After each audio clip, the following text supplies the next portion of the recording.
Jadi kalau dulu, zaman Orde Baru, ya, setiap orang yang kritis, maka dia akan dipanggil polisi, akan dipanggil ABRI, ya, akan dipanggil siapapun yang berkuasa.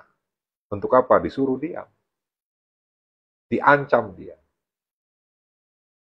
Nah, tapi saat ini kan berbeda. Siapapun yang kritis, dibikin konten, lalu dibully habis-habisan di media sosial. Yang ujungnya adalah mentalnya drop. Dan ini sangat tidak baik ya, bagi siapapun. Baik anak-anak, baik remaja, bahkan baik orang dewasa. Jadi jangan ada lagi pemberangusan ya, terhadap hal-hal yang kritis yang terjadi di Jawa Barat. Jangan ada lagi ke depan ya, seorang pemimpin mengeksploitasi ya, hal-hal yang negatif terkait dengan orang yang kritis terhadap dirinya. Di alam demokrasi ini kan semuanya bisa bicara. Ya, dan itu diatur oleh undang-undang. Pada saat bicara terkait dengan persoalan pembongkaran rumah di sepadan sungai, di bantaran sungai, ya memang salah. Tapi ada peran juga negara untuk apa? Untuk menyediakan rumah bagi warganya. Untuk menyediakan lahan bagi warganya. Dan itu hak warga. Sehingga pada saat rumahnya dibongkar tanpa pemberitahuan, informasinya hanya ada Satpol PP, ya.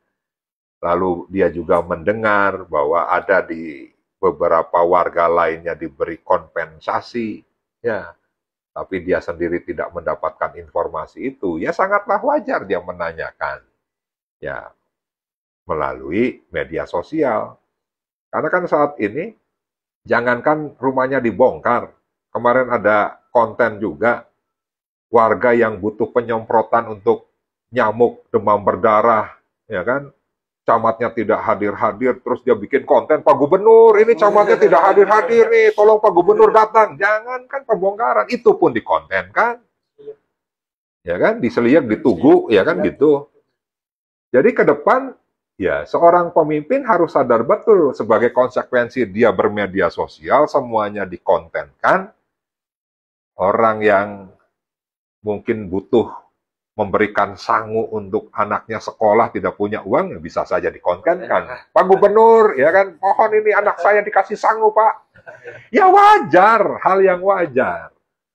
Nah, sehingga ya saya tentunya berharap anak-anak muda di Jawa Barat tetap kritis. Ya, tetap kritis, mempunyai sense of crisis, ya, dan menyuarakan apapun.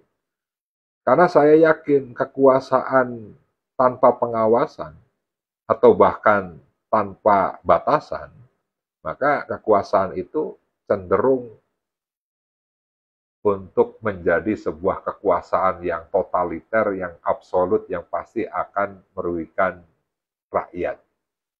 Abuse of power, kan itu. Jadi tetap harus dikontrol. Nah, sehingga sekali lagi saya berharap, khususnya kepada Ikatan Mahasiswa Muhammadiyah, untuk selalu responsif terhadap persoalan-persoalan rakyat di Jawa Barat. Karena saya yakin persoalan ini tidak hanya bisa diselesaikan oleh seorang gubernur. Tidak bisa diselesaikan oleh 120 anggota DPRD Provinsi Jawa Barat. Tapi harus ada keterlibatan dari masyarakat, keterlibatan dari rakyat, yang salah satu garda terdepan untuk bisa menyelesaikan persoalan-persoalan itu, ya adalah teman-teman mahasiswa, teman-teman anak muda.